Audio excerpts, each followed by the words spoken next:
from all Homo sapiens, it evolved to be what scientists would call promiscuous or multi-male, multi-female mating species. And this, to me, is quite clear from the evidence.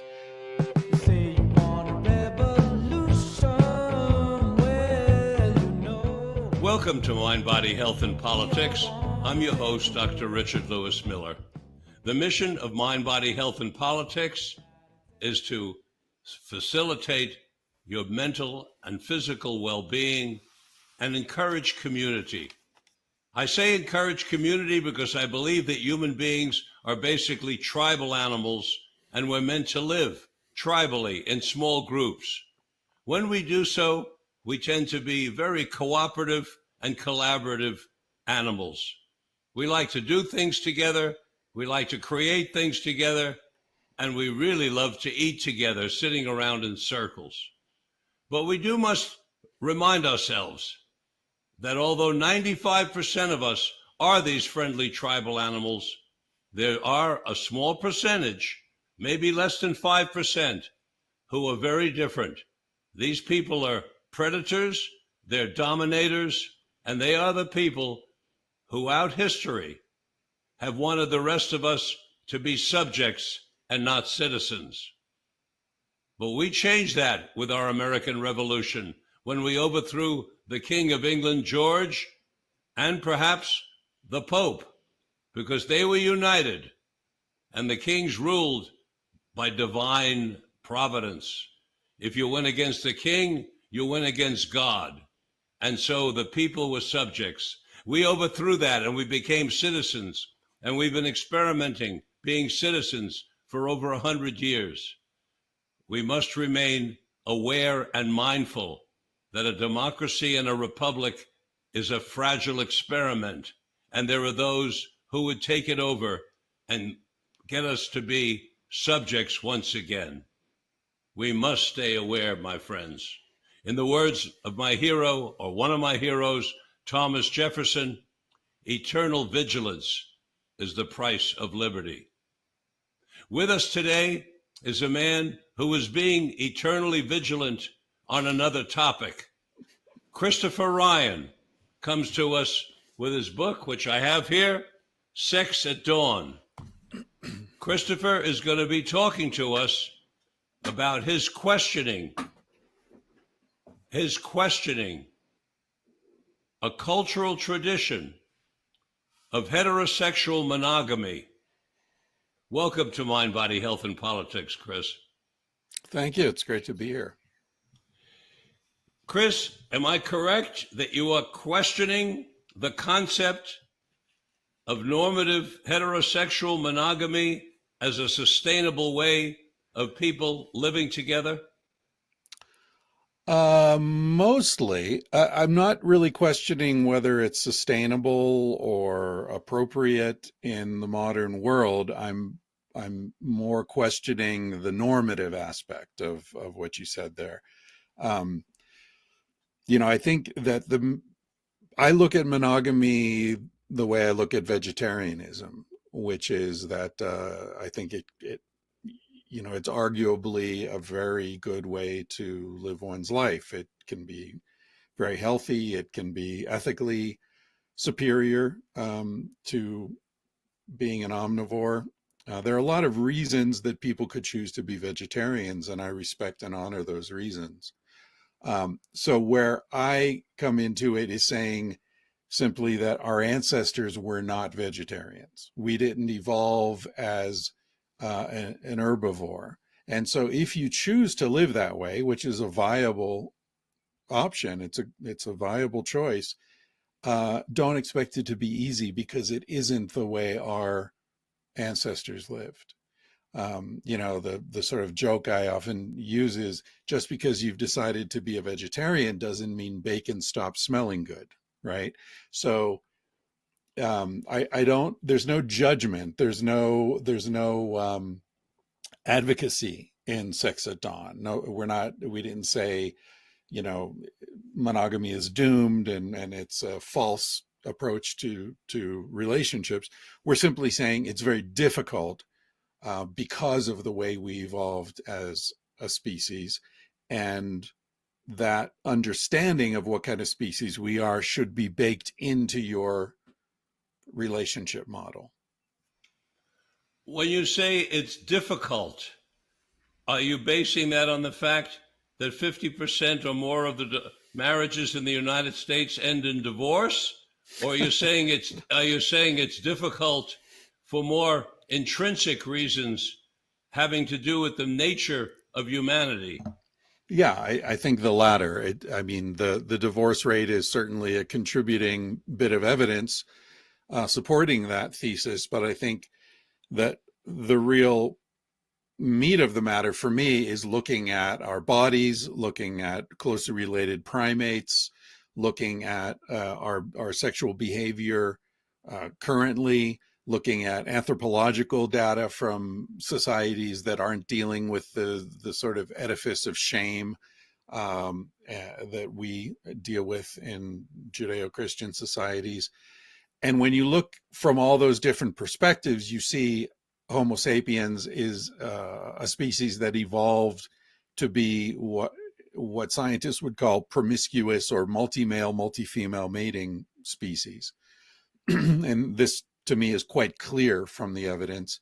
Um, and so, yeah, I mean, pornography is one of the biggest industries in the world for a reason, right? We're fascinated by sexuality, and the idea that we are by nature a monogamously mating primate flies in the face of all the evidence, and it would also make us the only group living primate that is monogamous. It's just unheard of in the primatological literature.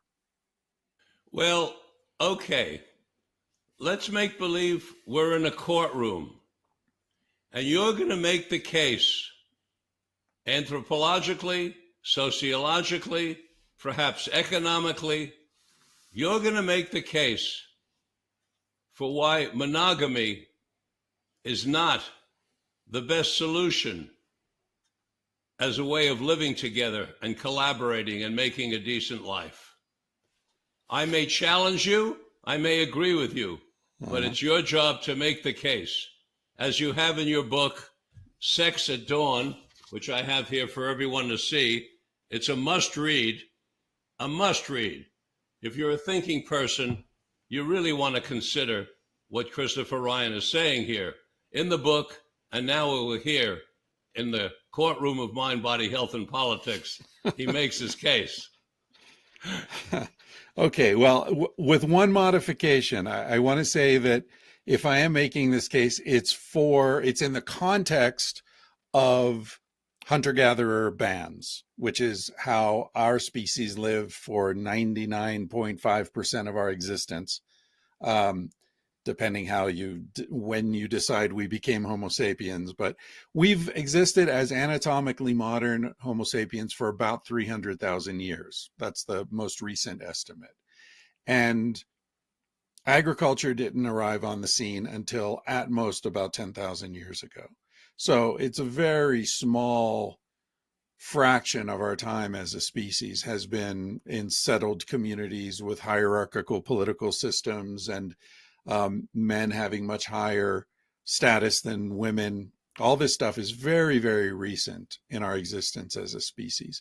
So to make this case, I'd make the case not for now, again, because I'm not passing any judgments on monogamy. My parents were monogamously married for 54 years until my father died, and I'm endlessly grateful to them for the fact that they stuck together and that they loved each other and gave me a very stable upbringing. So I don't ever want to be interpreted to be criticizing monogamy per se. All I'm saying is we need to understand what kind of species Homo sapiens is, so that if you choose to be monogamous, understand the challenges you'll be facing. Don't expect it to be easy. And also, I think my ultimate goal is that people have more compassion for themselves and for each other, um, by understanding how difficult this could be, because it goes against our nature as a species.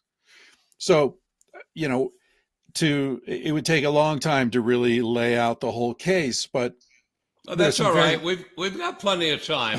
I want to hear the whole case well, because I want people to buy the book. I can't give it to them for free. Come on. well, No, I'm joking, of course. There are, as I said, there are four major sort of sources of information. So let's start with anthropology. If you look at hunter-gatherer bands that live presumably the way our ancestors did, and there are complicated reasons that we can make this presumption about the similarities between contemporary hunter-gatherers in the Amazon or in the Kalahari Desert or in Australia or Papua New Guinea or wherever, and the way our ancestors lived. But if we take that as a given and we look at hunter-gatherers, we find that this idea that women were looking for a man who would be a protector and provider, and men are looking to spread their genes as far and wide as possible, which is sort of the central struggle of the so-called war between the sexes, which a lot of modern theorists have us going from Darwin to, Steven Pinker and Richard Dawkins.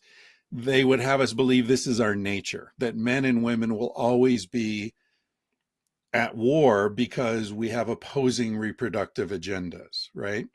But this is based upon several false premises. One is that people understand that sex causes pregnancy. It turns out many hunter-gatherer groups around the world don't know that sex causes pregnancy. And if you think of it, there's no reason they necessarily would. People are having sex, women are getting pregnant. Where's the connection, right? Like some societies believe that if a woman steps over a smoky fire, she'll get pregnant. A lot of hunter-gatherer groups believe that a baby is a sort of a reincarnated spirit of an elder who has died recently. And so her pregnancy is actually triggered by the death of an elder. Many societies believe in something that anthropologists call partible paternity, which means that they believe that a fetus is literally made of accumulated semen. And so a woman who wants to have a child who is funny and smart and athletic will make sure she has sex with the funny guy and the smart guy and the athletic guy so that their essence will all be included in her child. And these men all believe that they are the fathers of this child. So the idea that men are monitoring women's sexual behavior to assure their paternity, which is, as I said, central to this standard narrative of human sexual evolution, turns out it doesn't make any sense at all because people don't have these assumptions about sex causing pregnancy that we assume they do. Furthermore, on an economic level, a sort of corollary to this standard theory is that women, as I mentioned earlier, are looking for a man who will be a provider. But when you actually look at how hunter-gatherers deal with economics, anthropologists refer to them as fiercely egalitarian, meaning food is shared, defense is shared, access to all resources is shared, fiercely egalitarian. In other words, if you are found to be hoarding food and not sharing and stingy, that's one of the worst things that you can do in these societies. It's an incredibly offensive behavior. So it's very severely punished. And children from infancy are taught to share, share, share. That's how we survived as a species, by cooperating and sharing resources. So, but go ahead. Chris, Yeah.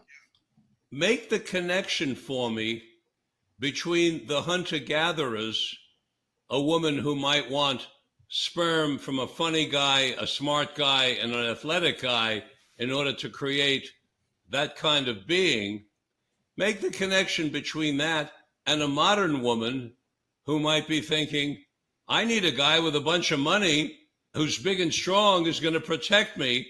And so I'm going to be careful and choosing that guy, and I'm going to live with that guy and that guy only because he's got the things that I'm looking for to take care of me and my baby.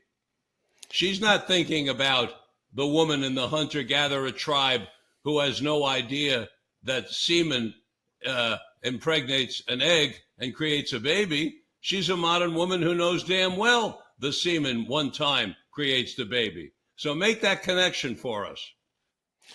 Well, the connection is mitigated by culture, right? This is a woman, the modern woman that you're positing, has thousands of years of severe punishment for being sexually open and relaxed in her consciousness, right? You know, women who got pregnant outside of marriage were basically finished, you know, stoned to death in some areas. Some areas they still are, even if they were raped, right? It's obviously not her fault, but she's become worthless because she was raped. You know, these are brutal assumptions about men possessing women. But the research that we did in Sex at Dawn makes it very clear that this idea of men possessing women is something that's post-agricultural. This is not built into human nature.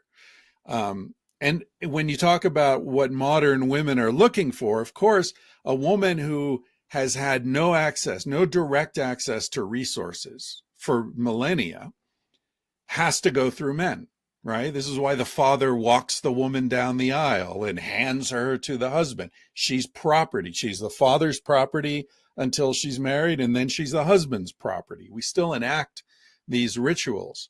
But in hunter-gatherer societies, there's none of this. Women have direct access to resources, so they don't need the man to provide for them and their children. And to the extent that men do the hunting and provide the bulk of the meat to the society, that meat is shared equitably, regardless of who her partner is. So you're saying it's only in the last 10,000 years of our 300,000 year existence that women have become chattel. Right. Yeah. If you read the Old Testament, you know, one of the passages that's very well known is, thou shalt not covet thy neighbor's wife, right? If you read that in context, you know, when I hear that phrase before I really looked into it, I just thought that was saying respect your neighbor's marriage, right? Like don't get into shenanigans with your neighbor's wife. But if you read it in context, you see this is about property. The context is thou shalt not covet thy neighbor's wife, nor his house, nor his slave, nor his ass, his animals, his domesticated animals. So really what that is saying is don't covet thy neighbor's possessions, and his wife is one of those possessions, right? Or wives, as there were multiple wives in the Old Testament. So yes, this idea of men controlling women in order to assure paternity is not built into human nature, as everyone from Darwin to Richard Dawkins would have us believe. It's actually an artifact of agriculture. And so the woman that you're talking about who's choosing a mate and says, well, I want a guy who's got a good job. Well, of course she does in this society, because if she's not getting those resources from the man, who's going to take care of her? In American society, nobody's going to take care of her. But if you go to a place like Denmark or Sweden or Finland, where there's a much stronger social safety net, where the state helps single mothers with childcare and education and medical assistance and all that kind of stuff, you find that women are much less focused on the man's potential to provide for them. So it's very much an adaptation to an economic situation. And furthermore, you can, if you really want to look at the sort of instinctive or evolved tendencies, it's interesting that women who are ovulating um, sort of judge men differently than when they're not ovulating. So there's lots of research showing that when a woman's not ovulating, she's more attracted to a sort of Hugh Grant kind of character who's, funny and charming and has lots of resources and all that business. But when she's ovulating, she's more attracted to like a strong jaw and wide shoulders and physical indications of genetic vigor. So even within the same woman, where she is in her menstrual cycle can change what kinds of men she's attracted to. You're saying that knowing that she's fertile is a major contributing variable to the type of mate that she chooses. Yeah, although not necessarily knowing it. Uh, there are, innate behavioral instinctive programming that comes into effect. I'm not saying she looks at her calendar and says, oh, now I'm attracted to this, right? Yeah, it's the same thing with, there's a fascinating study done by Claude Wedekind in Switzerland, where he wanted to understand why women's sense of smell is so much stronger than men's. Why did they evolve that, right? And I think he'd heard some women speaking about a man, and one of them said, well, he's funny and he's charming and he's a really nice guy, but just the way he smells isn't right for me, And he thought, wow, that's interesting. I don't hear men say that very often, right? Like if a man's attracted to a woman, her smell doesn't seem to be a huge issue. Anyway, he had, I think, 15 or 20. It's been a while since I read the research, but it's mentioned in Sex at Dawn. But he had a group of men wear the same t-shirt for 3 days and nights, no soap, no deodorant, no shower. And he chose women who had a deficit in one factor of their immune response. So it's called major histocompatibility. And for the sake of simplifying the argument, it's as if we have 5 factors, 5 immune responses to 5 different classes of pathogens. And so he chose women who were low in A or low in B or low in C or low in D. And his hypothesis was that they would be attracted to men who were high in that particular immunological response so that their baby would be likely to survive, more likely to survive. So, and he hypothesized that women were picking up this information about men's immune systems through smell. So he had the men put the t-shirts in Ziploc bags, and then he had women smell the t-shirts and rate how attractive they thought the men were without ever having met them, never seeing them, no photograph, nothing, right? And what he found was that a very high percentage, 80 to 90% of the women were choosing exactly the right man to compensate for her immunological deficiency, right? So totally subconscious. Nobody's aware of any of this, but she just is attracted to this man because on some level, her body knows this man's body is strong where she's weak. And so the two of them together will make healthier babies.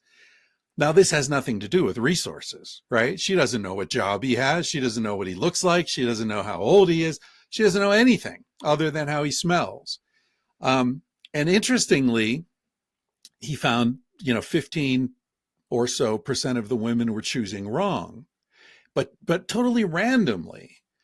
And so he reran the test, and then he went back and questioned the women, and he found that the women who were choosing wrong or randomly were on birth control.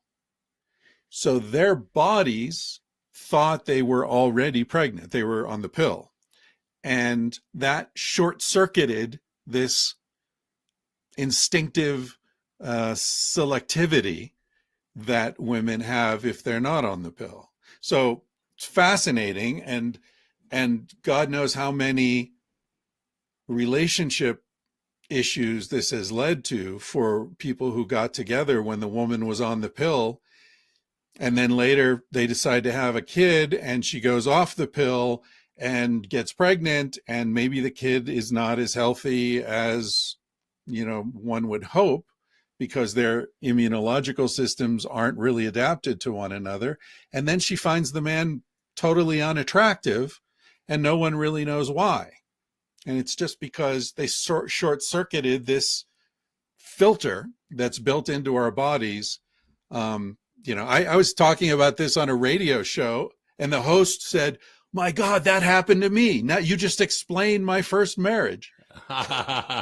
Well, I'm picturing a new dating app where people make their selections olfactorily.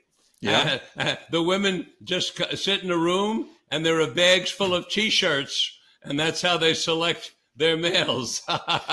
Well, yeah, I mean, those things do exist. There are pheromone parties, where people get together based on their pheromones. The problem with that is all it tells you is that you're likely to have healthy offspring. It doesn't tell you anything about living together or sense of humor, or if you both like travel or Mozart or anything like that. All it tells you is that biological component.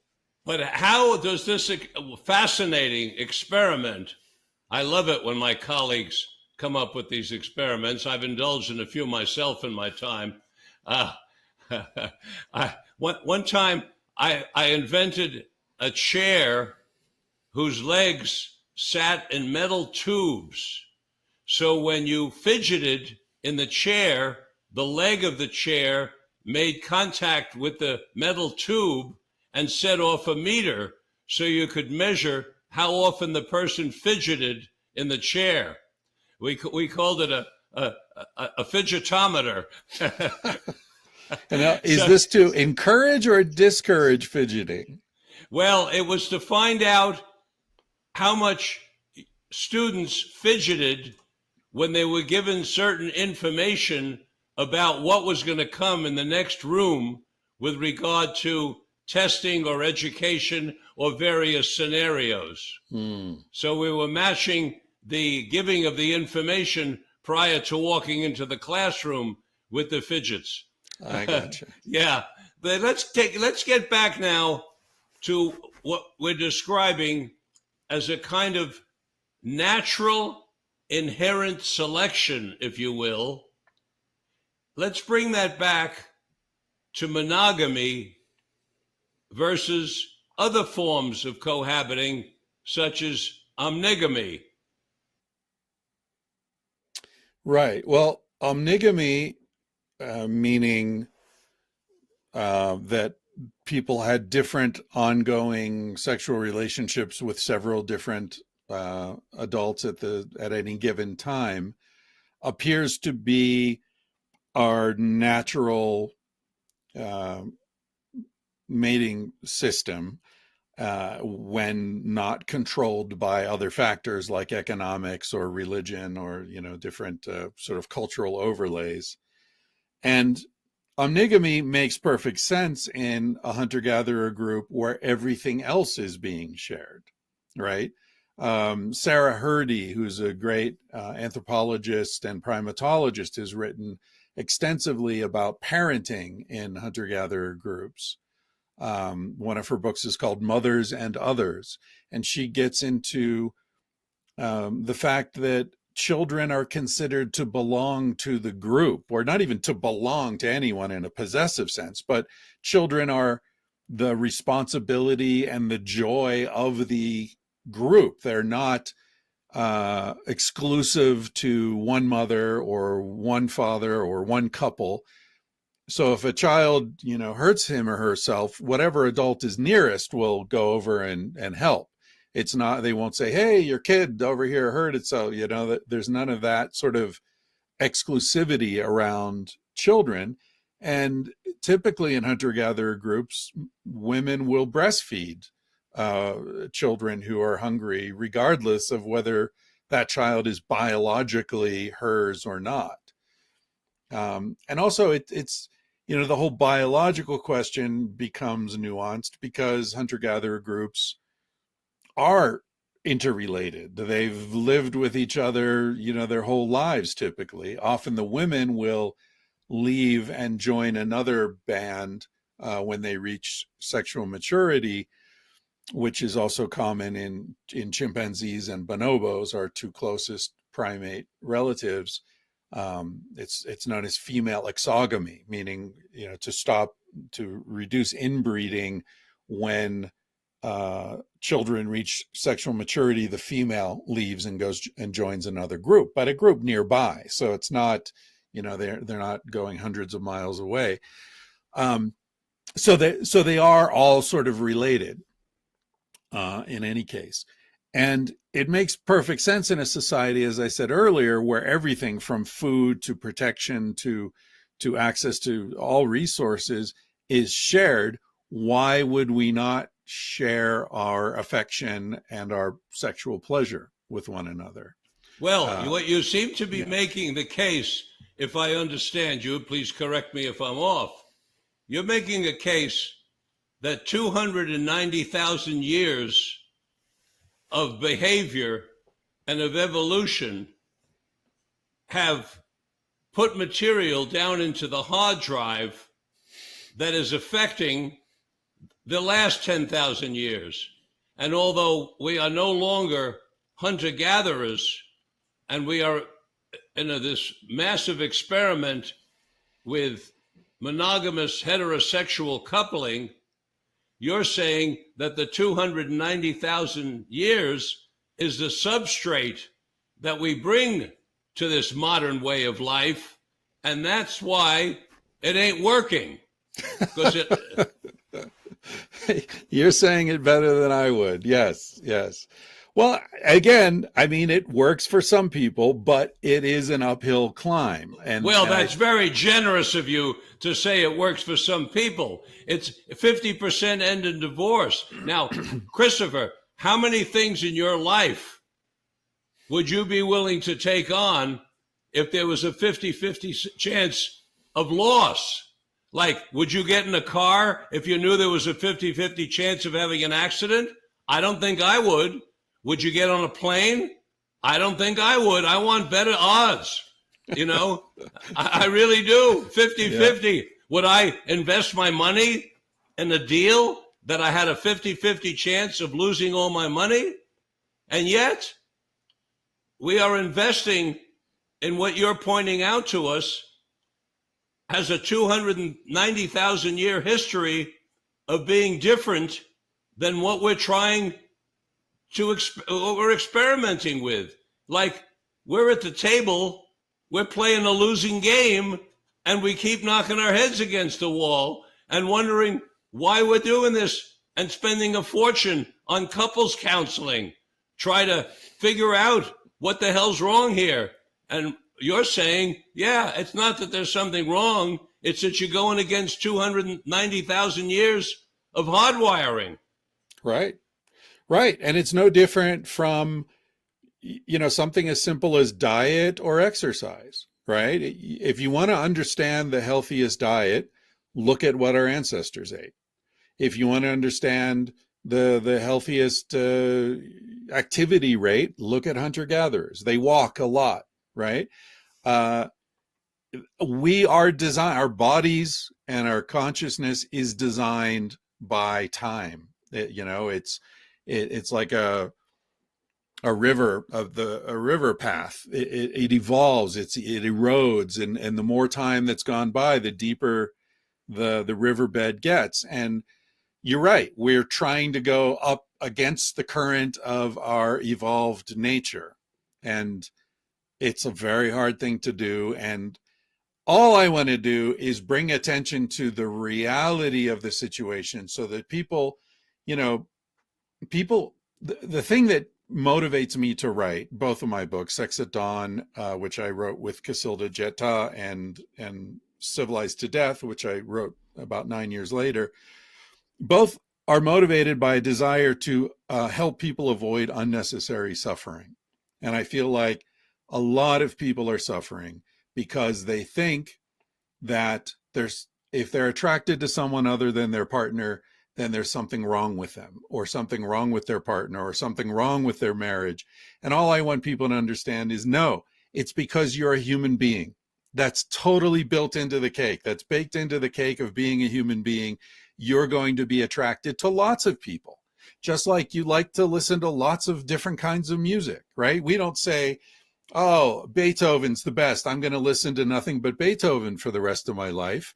And if I feel like listening to the Rolling Stones, that means I'm a failed human being. Like, that doesn't make sense. We're curious, we're intelligent, we're highly social. And sexuality, I mean, if I were going to make this case in court, as you suggested earlier, one of the first things I would mention to the jury is that we are one of a very few mammals that has sex for non-reproductive purposes. Every other mammal only has sex when the female is ovulating. That's the only time, because otherwise it's a waste of effort and it's dangerous. Yes, bonobos, humans, chimpanzees, dolphins are the only mammals that have sex for non-reproductive purposes. No, we're as I said, we're one of a very small handful. And so there's a reason for this. This isn't an evolutionary accident. We have sex when the female's already pregnant. We have sex when she's beyond menopause. We have sex in oral sex and anal sex and all kinds of sex that can't possibly result in pregnancy. That's vanishingly rare among mammals. And the only mammals for whom this is the case, ourselves, bonobos, chimpanzees, and dolphins, are all highly intelligent, highly social mammals. So sexuality has been co-opted to fulfill other functions beyond pure reproduction. That's very obvious. And any biologist will tell you that's very, very unusual. So, in the court of opinion, I feel like it's kind of funny that, I'm in the position of trying to make the case that monogamy is not natural, when I really think someone else should be told to make the case that monogamy is natural, because if you understand the data, it's a very shaky case. Hey everybody, it's Tommy D, the nonprofit sector connector, coming at you from my attic. Each week here on talkradio.nyc, I host a program, Philanthropy in Focus. Nonprofits impact us each and every day, and it's my focus to help them amplify their message and tell their story. Listen each week at 10 a.m. Eastern Standard Time until 11 a.m. Eastern Standard Time, right here on talkradio.nyc. Were you an essential worker during the pandemic? If you needed to learn stages of epilepsy, did you depend on advocates? Did you use new innovations to cope with mental and neurological issues? Maintaining high quality of life and keeping good mental health are what we all strive for. I'm Frank R. Harrison, host of Frank About Health, and each week top healthcare influencers, professionals, and innovators answer these questions and more. Stay tuned on Thursdays at 5 p.m. on talkradio.nyc, and I will continue to be frank about health with all of you. Are you a business owner? Do you want to be a business owner? Do you work with business owners? Hi, I'm Stephen Fry, your small and medium-sized business or SMB guy, and I'm the host of the new show, Always Friday.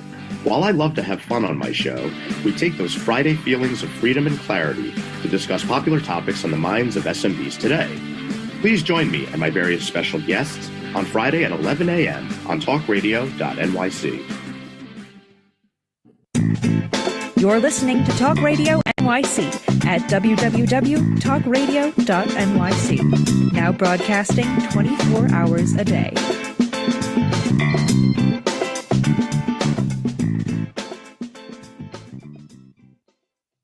The more you make the case that monogamy is not natural, the more annoyed I'm getting. In fact, I'm getting very annoyed at this interview, and it's maybe the first interview in 20 years that I've gotten so annoyed.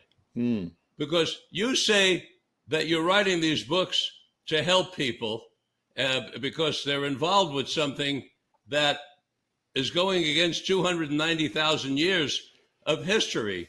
And I'm listening to you, and I see that you published your book in 2010, and that's 14 years ago.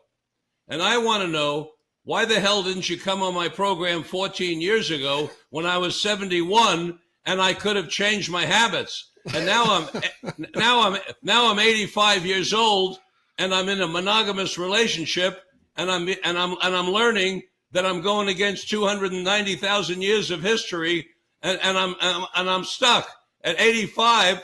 It's a hell of a time to be learning this. Where were you 14 years ago when the book came out, darn it? I was around, believe me. God, where is my producer, Charlie? Why didn't you get? It's too late. You can't go back in time. But I should have had Chris on this program 14 years ago. Well, maybe there's a time for monogamy. Maybe in your 80s is a good time. Easy for him. Yeah, the time when you're 85 years old. Maybe that's the time, huh? And I'm sure you have a lovely partner, and it's not a matter of that. I do have a lovely partner, but what you're pointing out so persuasively, verbally, and in your book, is that we're going against our genetic makeup. We're going against our DNA. We're swimming up a river. We're trying to dam a river. We're trying to block nature. And that's misguided. It is pure and simply misguided. And no wonder we're failing. And no wonder the divorce rate is 50%. And the question I have for you, knowing this, Christopher, what do we do about it now? Is there an opportunity for massive cultural change? And if so, what do we do? Is the answer what's being called polyamory or monogamy? Do we band together in little tribes? Do people who live in apartment buildings suddenly start getting together with other people on the same floor rather than going down the elevator and never saying hello to each other for 10 or 15 years in a row and standing there in silence? Do they suddenly start clumping together and raising children together? What do we do? Yeah, clumping together doesn't sound very romantic, does it? Well, maybe it's a poor choice of words. Would you prefer mushing? Swarming, maybe. Swarming, okay. I'll go with that. It sounds a little bit like bees. Well, I think the first step toward any social change is understanding. So I think there's a lot more understanding now and acceptance of ethical non-monogamy. And I think that's a step in the right direction. Everything about it is a step in the right direction, except the nomenclature. I abhor defining anything in terms of what it's not. Yeah. Non-monogamy. That doesn't tell me what it is. It just tells me what it's not. Right. You can tell me 30 ways not to cross the street in Manhattan, and I still don't know where the hell to cross. That's a good point. Yeah, and it's something that bothers me as well, because people talk about polyamory as if it's the only alternative to monogamy, right? They sort of clump everything together as non-monogamy, so it must be this. Whereas, as you say, there's a whole spectrum of ways to be non-monogamous. So, you probably remember, if you're in your 80s, you remember the swinging 70s, the Playboy Mansion and Gay Talise's book, Thy Neighbor's Wife, which, that was sort of a sexual liberation movement where swinging became quite popular in the US. That's a way of being non-monogamous that's very different from polyamory. But at the foundation of what we're discussing, Chris, alternatives to monogamy are really much bigger than about sex. It's about ways of collaborating and cooperating and living together, of which sex is one component. People Right. so often get misled. They hear polyamory and they say, oh, that just means a bunch of people want to fuck each other. No, it's not necessarily that, although I'm sure that's part of it. But it's also about how do we live together and make a sustainable life? How do we educate ourselves? How do we make a living? How do we share, as you pointed out, the meat that when the gatherer goes out and brings back? How do we share it rather than have what we presently have, which is a situation in which a few have so much and the great masses more and more have so little? Yeah, I'm really glad that you raised that, because you're right. That is a central issue that often gets lost in discussion of, testicle size and, genital design and sperm, issues that there's a lot of technical evidence for this argument that I think really misses the point, which is that this isn't really about sex. This is that our species long ago co-opted sex as a way of establishing and maintaining cooperative, intimate social groups.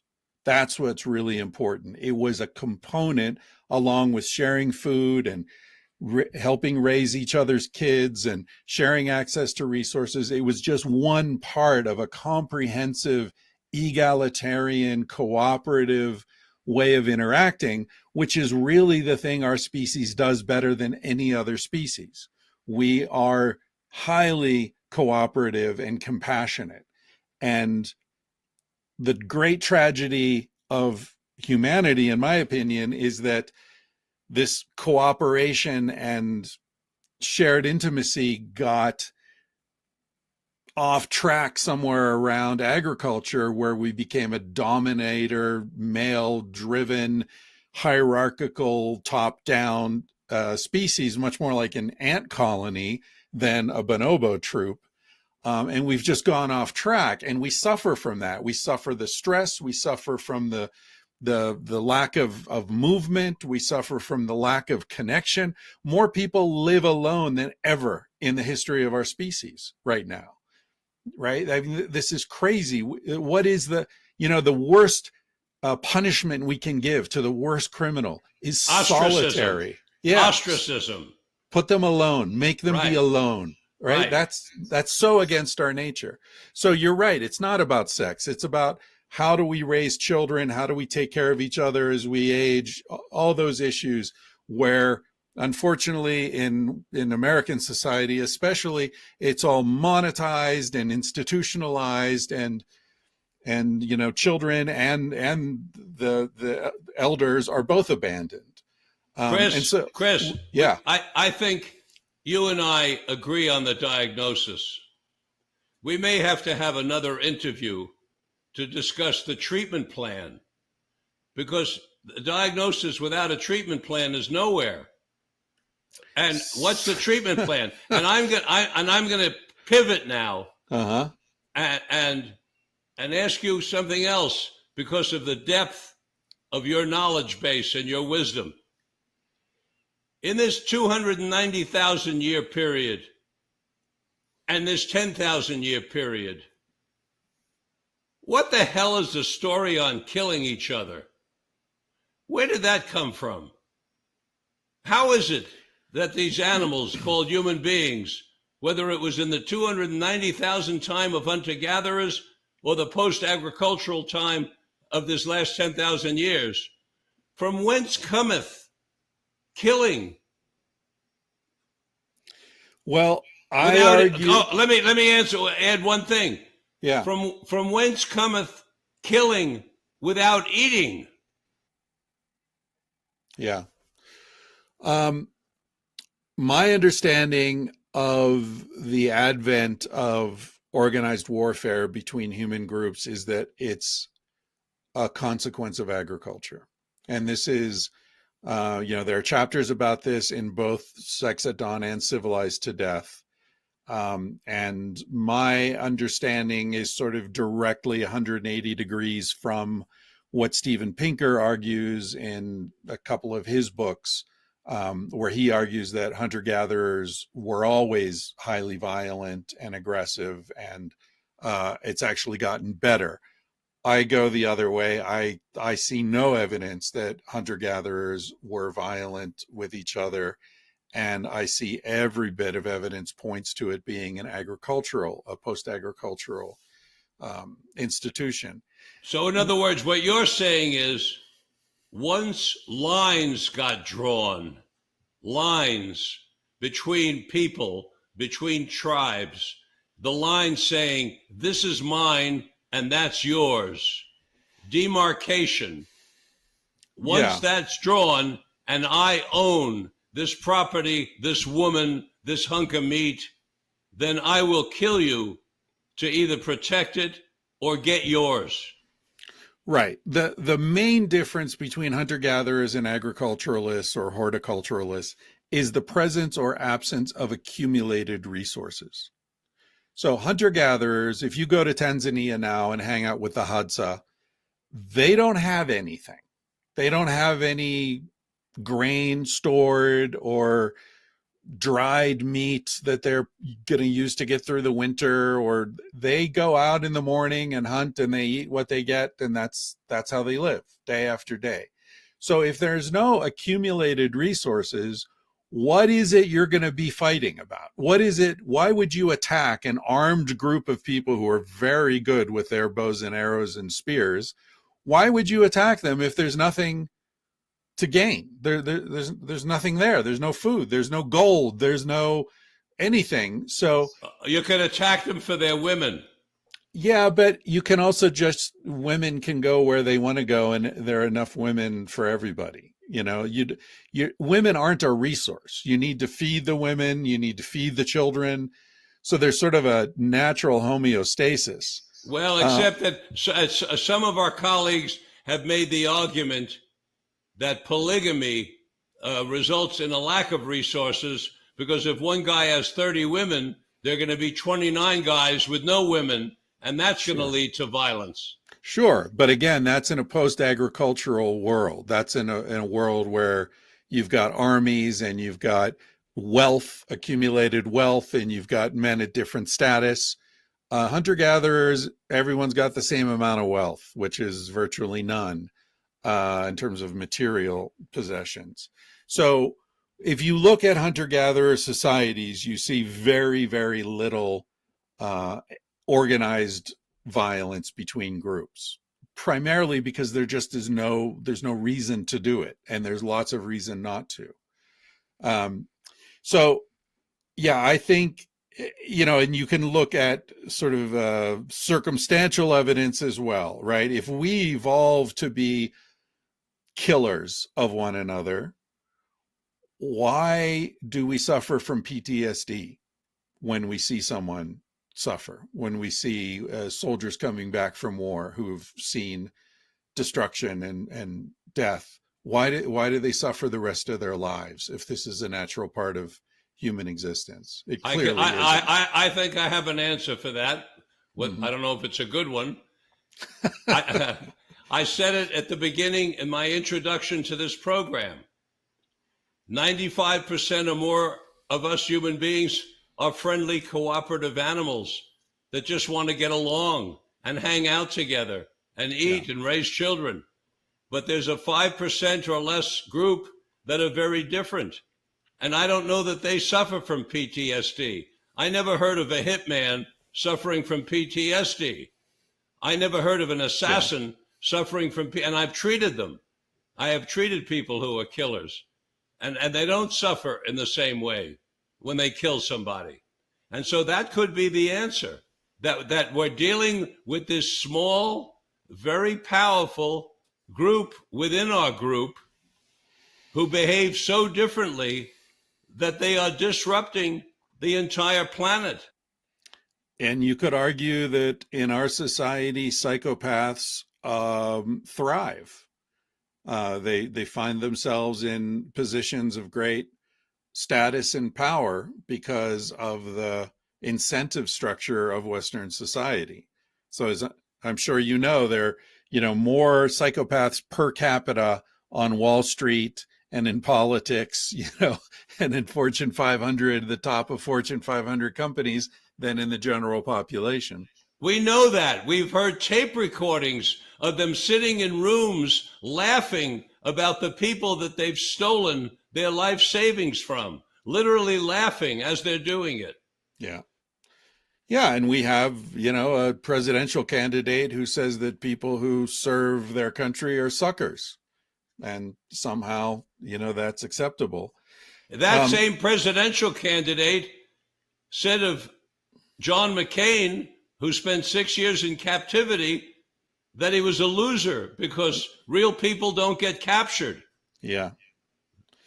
It's outrageous. It's outrageous. That's another whole topic for us. Where are you right now? Where are you sitting in the country or the world? I'm in a very strange little town in Colorado called Crestone, which is a couple thousand people. It's the only place in North America that has a permit to conduct open air cremations. So if you live in this town and you die, you can be cremated out in the desert. I'm at 8,000 feet. There are about a dozen spiritual centers here, Tibetan Buddhist and Shinto from Japan, and Zen Buddhists from all over the world, different spiritual centers. And people come here to do retreats in the mountains. And this is where you live full time? Yeah. I'm sitting at the health sanctuary that I created in 1972 at Wilbur Hot Springs, about 2 hours north of San Francisco. I'm going to give you a quick picture of where I'm sitting. That's beautiful. Yeah. Wow. Nature in the raw. Was there a big fire there a few years ago? I lost all my bedrooms to a massive fire in 2013. Right. 1 year later, we opened up again with everything rebuilt, and we haven't looked back. Fantastic. Yeah. Yeah, I've been to Wilbur Hot Springs before the fire. I was there a few times. It's a beautiful, beautiful area. This Crestone sounds like a very special place. Yeah, it is. There are a lot of hot springs here, actually, in this area. It's you. I think you and I probably have some friends in common as well. I looked at your archives, and several people that you've had on your podcast, I've had on mine several times. Dennis McKenna and Charles Grobe. I'm very interested in psychedelics. I spent a long time in that world. Sasha Shulgin and these are friends of mine. Stan Groff. Yeah. You have a podcast? Yeah. I've been doing it for about 12 years. Well, I have 3 books out on psychedelic medicine. Another one coming out this year, Psychedelic Medicine at the End of Life. And another one coming out after that called Psychedelic Medicine Adverse Effects. I'd be honored to be interviewed by you on your program. Yeah, we should do that. Do you know Stanley Krippner? Well, I haven't seen him in 100 years. I didn't even know if he's still alive. He is. He was my PhD advisor at Saybrook. Oh, okay. Yeah. Stanley and I have traveled all over the world together. We did Really? ayahuasca in Brazil and visited Lascaux, the prehistoric art in the cave in France. We've been to India together. Yeah, Stanley's a dear friend of mine. So how do you make a living in Crestone, Colorado? I write, I got the 2 books out, as I mentioned, and I write on Substack, and I do my podcast. And like I said, I've been doing this podcast, since the days when nobody knew what a podcast was. So I was very fortunate to sort of build up an audience back in the day, and they've stuck with me over the years. So I make a modest income from the podcast and my Substack writing. Well, that's good. I know you're not making a living off books, because I've got 4 in print and more coming, and I don't say money is not something you can live Yeah. on. You know that as well as I. By the way, my latest book is connected to your book, Sex at Dawn. It came out a few weeks ago. It's called Freeing Sexuality. You might take a little gander I'll check at it it. out. Yeah. But it's a very different kind of book than yours. I really love your book, Sex at Dawn. Here it is again, folks. We're coming to the end of our time. Christopher Ryan, thank you so much for being here today. I really think we should consider a second interview, unless you want to reverse it and interview me on your program. We can do both. This has been. We'll just keep like ping pong, just knocking it back and forth till we get. Okay, it's a deal. You scared me when you said this was the most annoying interview you've done in 20 years. I thought we were done there. Well, that was a kind of setup. I'm sort of an imp, and I speak that way at times when I'm going to say something really positive, but it sounds a little scary at first. Now I know how to take it. So, that's right. Christopher Ryan, Sex at Dawn, thank you for today. And thank you, gentle listeners, for being with us again on this broadcast of Mind, Body, Health, and Politics. Remember, we come out with a new program every Tuesday morning at 9 o'clock. And as Chris said, you want to check us out on Substack or Facebook, Instagram, YouTube, all the social media platforms. Subscribe and participate in our tribe. Until next time, this is Dr. Richard Lewis Miller reminding you that good health is worth fighting for, and it's essential for life, liberty, and the pursuit of happiness.